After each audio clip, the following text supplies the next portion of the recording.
Les amis, j'espère que vous allez bien. Très content de vous retrouver pour cette nouvelle vidéo. On va parler d'un sujet, d'un joueur, d'un secteur de jeu où on a un gros problème au Real Madrid depuis plusieurs saisons, depuis plusieurs années. Et aujourd'hui, j'ai envie d'en parler. Voilà, j'ai envie d'en parler et d'un joueur en particulier. Vous l'avez vu sur la miniature, c'est Rodri, la pièce manquante de ce Real Madrid parce que j'ai l'impression que plus on avance et plus on fait les mêmes erreurs. Alors ce mercato a l'air bon, correct, mais pour moi, il y a une pièce manquante. En tout cas, j'espère que vous allez bien. On va rentrer un petit peu dans le sujet sur plusieurs points. Pourquoi, selon moi, c'est un joueur qu'on doit absolument recruter, c'est une nécessité et c'est la pièce manquante du Real Madrid. Comme vous pouvez le voir, j'ai craqué, j'ai acheté le maillot de la saison prochaine. J'étais pas hyper fan dès le départ, mais porté, je le trouve magnifique. Il est floqué. Le maillot est floqué. Vous savez quoi, on va faire un petit jeu, je vous dis pas qui est-ce qui est derrière mon dos. Je vous laisse deviner dans les commentaires. Voilà, le maillot est floqué, à vous de trouver qui est-ce que j'ai dans le dos, un joueur du Real Madrid bien évidemment. Et ceux qui trouvent, peut-être qu'on fera un petit jeu, peut-être que je prendrai toutes les personnes qui ont trouvé et je vous ferai peut-être gagner un maillot par exemple cette saison. Donc voilà, n'hésitez pas à participer dans les commentaires et dites-moi qui est-ce que j'ai au dos floqué. On va parler bien évidemment de Rodri. Selon moi, la pièce manquante pour ce Real Madrid. Alors ça fait plusieurs saisons, on le sait maintenant. Il nous manque ce milieu de terrain. Il nous manque ce Toni Kroos. Depuis que Modric, Kroos sont partis, on n'a plus ce milieu de terrain qui peut contrôler, qui peut organiser le jeu. Aujourd'hui, on a Tchouaméni. C'est pas son rôle, c'est pas son profil, même s'il a d'autres qualités. Et il fait une très très bonne saison aussi. Il a ce côté un peu pouvoir apporter de l'équilibre, le volume physique, ok, mais ballon au pied, c'est pas lui qui va t'organiser le jeu. On a un Kamavinga qui lui est plus un impact player, qui est plus dans la projection. Je le préfère quand il peut casser des lignes, c'est un peu un box-to-box. Valverde, est-ce que je dois en parler? Pour moi, il a plus le profil d'un ailier. On l'a vu cette saison face à Manchester City, dès qu'il part du côté ou sur un côté ou quand il a joué latéral droit, il est monstrueux. Donc en fait, il nous manque encore une fois ce milieu de terrain, organisateur, qui peut gérer le tempo, qui peut faire jouer les autres, qui peut rassurer sa défense aussi, qui peut contrôler tout simplement la salle des machines.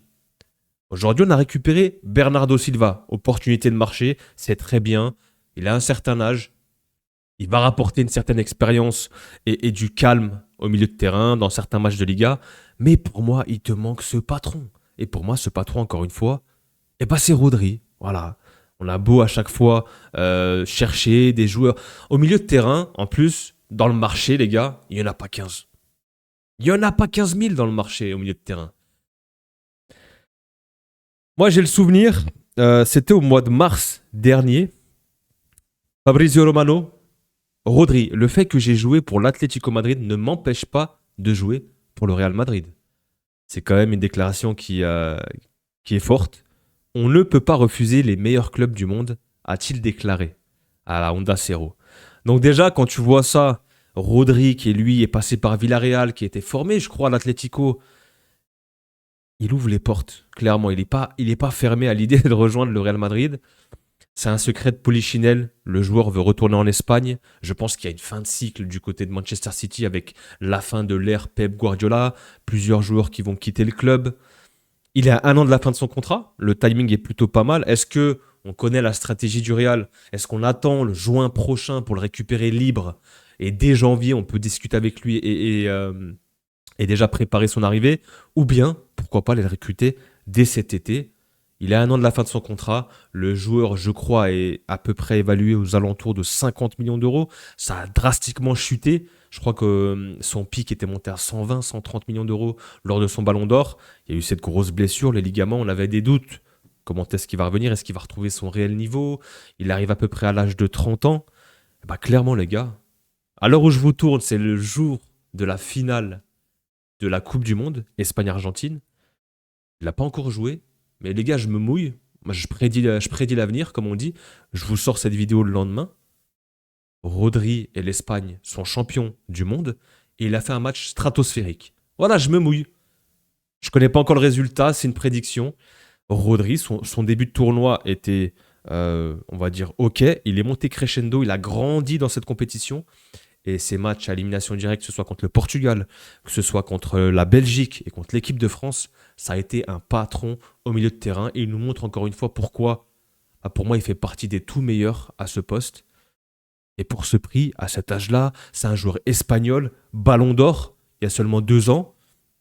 Je ne comprends pas pourquoi, en fait, ce deal et ce transfert ne se réalisent pas.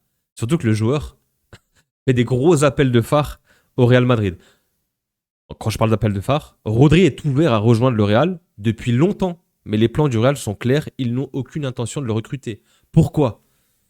Je me pose la question. Est-ce que c'est par rapport à Enrique Riquelme, pardon. On sait qu'ils étaient liés lors de cette campagne. Riquelme avait parlé de Rodri. Est-ce que c'est à cause de ça ? C'est possible. Les personnes proches de Rodri sont surprises par le manque d'intérêt du Real. Et moi y compris. Je ne suis pas proche de Rodri, mais je suis surpris qu'en fait le Real Madrid ne se penche pas sur ce joueur qui fait partie des tout meilleurs, qui est espagnol, qui joue avec la Roja aussi. Même certains gros joueurs du Real ont dit en interne que sa signature serait vraiment bonne pour l'équipe. Donc tu as même des joueurs au sein du club qui eux-mêmes te disent et verraient d'un bon oeil l'arrivée de Rodri et qu'il apporterait une plus-value large. Et c'est surtout un manque qu'on a depuis longtemps. Le Real est mécontent que Rodri soit même lié à eux. C'est The Athletic quand même, les gars, c'est sérieux.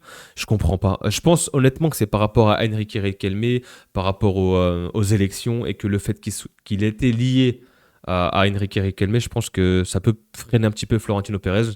Mais à un moment donné, il faut penser à l'équipe avant tout. Et c'est même pas un besoin, c'est une nécessité aujourd'hui. Rodri veut rejoindre le Real et il serait d'accord avec toutes les conditions. Cependant, Pérez ne le veut pas. El Larguero. Donc en fait, il est ouvert à l'idée de venir. Il a joué à l'Atlético, ça ne le dérange pas. Il a 30 ans. Je pense qu'au milieu de terrain, ça va par rapport à ses qualités, ses caractéristiques. C'est un joueur qui joue avec sa tête. C'est un joueur qui joue avec, de par sa qualité technique, sa qualité de passe. C'est pas un joueur qui a besoin d'avoir qui va utiliser ses facultés athlétiques, physiques et sa vitesse. Pas du tout. Rodri, au milieu de terrain, dans sa manière de jouer et par rapport à ses caractéristiques, il peut jouer jusqu'à 35 ans. Il joue avec sa tête, avec sa qualité technique et sa qualité de passe. C'est un joueur qui joue simple, il n'y a pas de fioriture dans son jeu.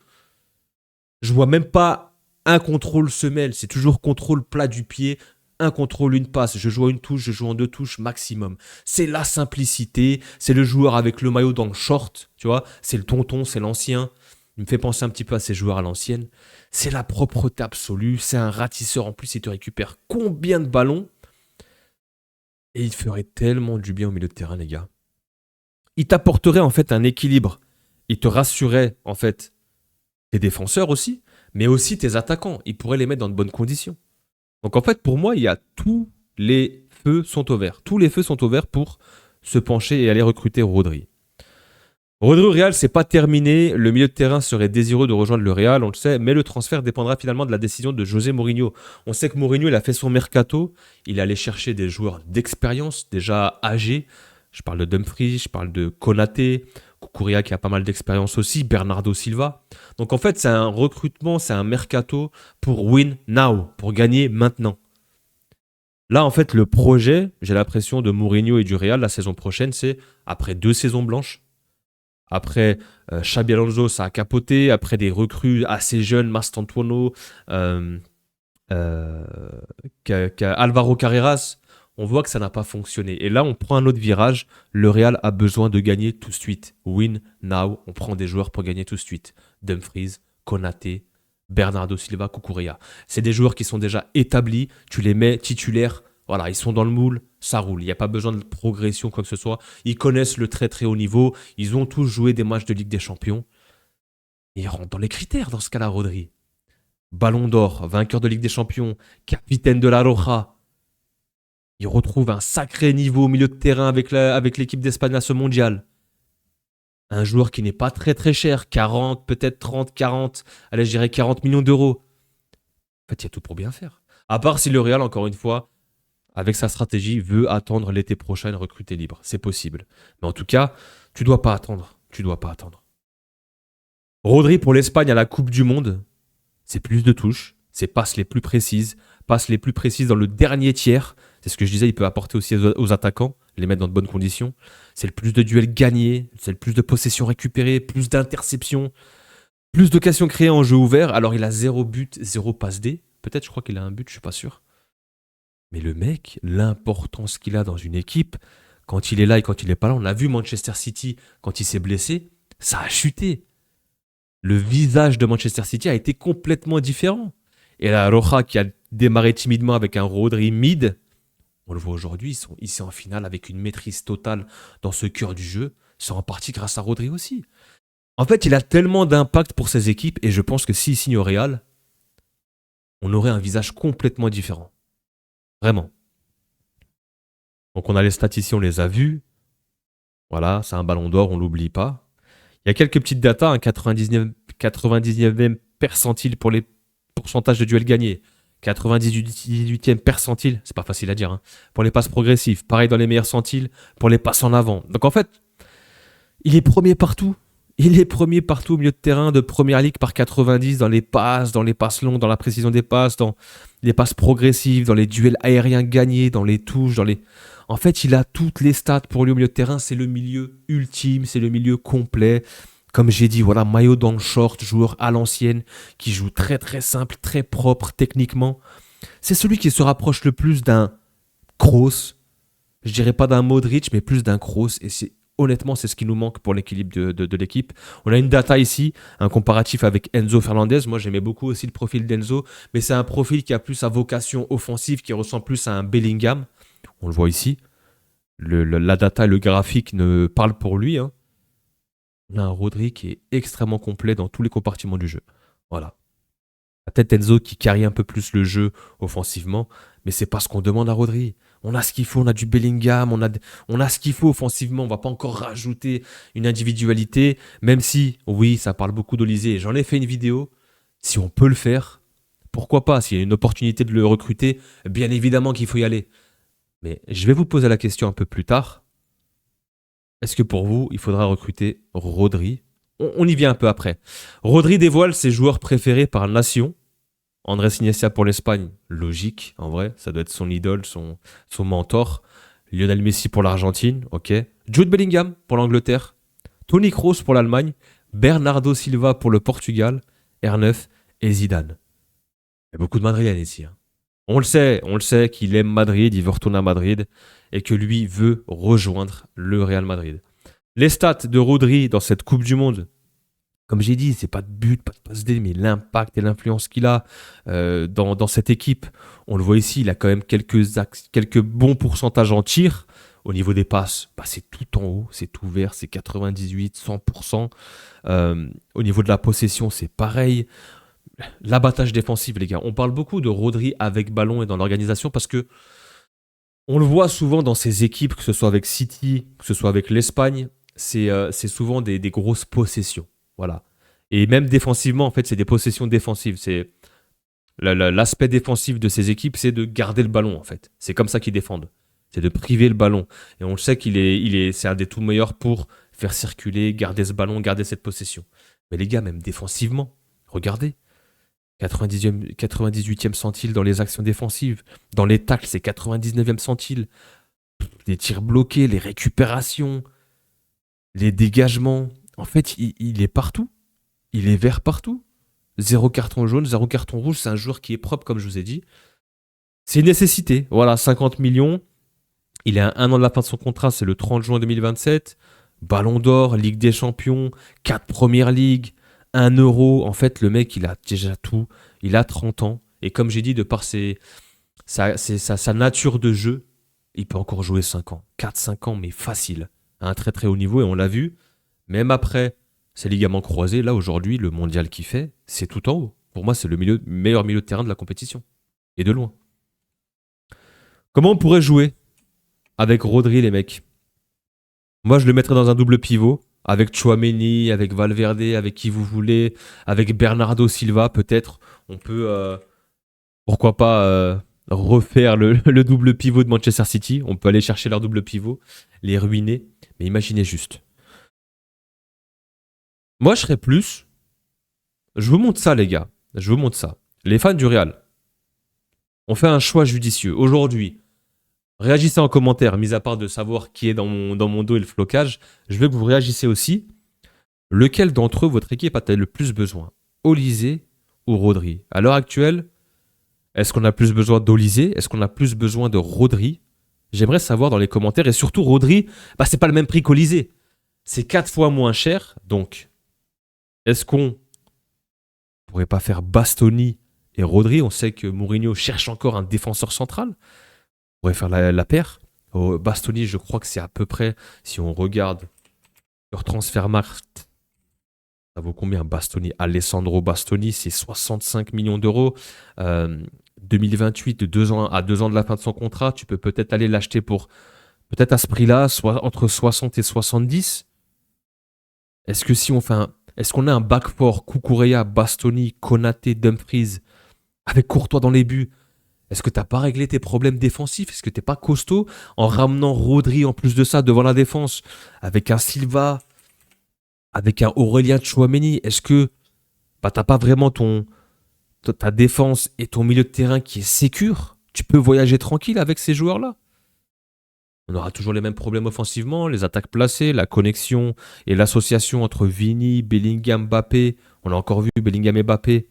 Bah ouais les gars, hier ils ont eu cette petite finale, ça a fini 6-4 pour les Anglais avec Mbappé et Bellingham buteur. Ils font les deux. Ils ont fait un très très gros mondial les deux, mais ils ne s'entendent pas. Il n'y a pas eu une accolade, il n'y a pas eu un check entre les deux. Il y a un réel problème. Maintenant moi je m'en fous. Je leur demande pas d'être les meilleurs potes du monde, je leur demande pas d'aller au resto ensemble, je leur demande d'être professionnels, de mettre l'ego de côté et de travailler et d'être bons pour le Real Madrid. Et on l'a déjà vu à l'époque, que ce soit les Ramos et les CR7, les De Bruyne et les Courtois. Les mecs, ça n'a jamais été les meilleurs amis du monde, pour d'autres raisons, De Bruyne et Courtois. Mais voilà, il y aura toujours ce problème offensif. Est-ce que tu joues avec Valverde, ailier droit, comme je vous ai dit, il a ce profil de cheval sur le côté, il peut faire les allers-retours avec Dumfries. Franchement, le côté droit, là, Valverde, Dumfries, les latéraux gauche de Liga, bon courage les frères. Ou est-ce que, on va recruter Olise, on met 200 et quelques millions, et on repart avec Konaté, Heusen, Tchouaméni, Valverde au milieu de terrain? Est-ce qu'on repart vraiment avec le main event là, les deux boxeurs? On aura quand même Cucurella, Dumfries, je trouve que défensivement, on peut voyager avec ça. Heusen, moi j'ai beaucoup d'espoir en lui, beaucoup de potentiel. Est-ce qu'on repart avec ça, vraiment? Olise t'apporterait quand même un pendant à Vinicius. On pourrait rééquilibrer un petit peu le pourcentage d'attaque. Au lieu de passer toujours à gauche, on sait que ces trois-là, ils aiment bien être ici. Peut-être que ça laisserait plus de place à Olise, qui aime bien rentrer dans le cœur du jeu, jouer dans ce demi-espace. Et t'as un Dumfries qui pourrait prendre le couloir. Ça a de la gueule aussi. Maintenant, moi, je suis pas hyper fan du double pivot. Défensivement, est-ce que ça pourrait tenir aussi? Ça ressemblerait peut-être quelque chose comme ça. Je sais pas. Franchement, les gars, voilà, la question, elle est là. Je vous pose la question. Rodri, plus un défenseur central, je sais pas, Bastoni ou un autre, ou on casse la tirelire, on met tout pour Michael Olise. Voilà, je vous attends en commentaire, réagissez, répondez-moi à cette question et n'oubliez pas qui est-ce que j'ai dans le dos. Je prendrai tous les commentaires qui sont justes, je ferai un tirage au sort et je pense que je vous ferai gagner un maillot cette saison. Peut-être celui-là, peut-être le maillot extérieur qui est de cette couleur, un peu le vert magnifique, que je vais sûrement prendre aussi. Donc je vous attends en commentaire. Voilà, c'était une petite vidéo sur Rodri qui pour moi les gars, c'est même plus un besoin, c'est une nécessité. J'espère que le board, la direction et Florentino Pérez vont ouvrir les yeux. Le joueur veut venir. Il y a la finale de Coupe du Monde ce soir. J'espère que la semaine prochaine, il y aura des grosses rumeurs et qu'on se penchera sur Rodri. Ça sera tout pour cette vidéo les gars. N'hésitez pas à liker, vous abonner si ce n'est pas encore fait. Et comme je vous ai dit, réagissez en commentaire. Prenez soin de vous les gars. Peace.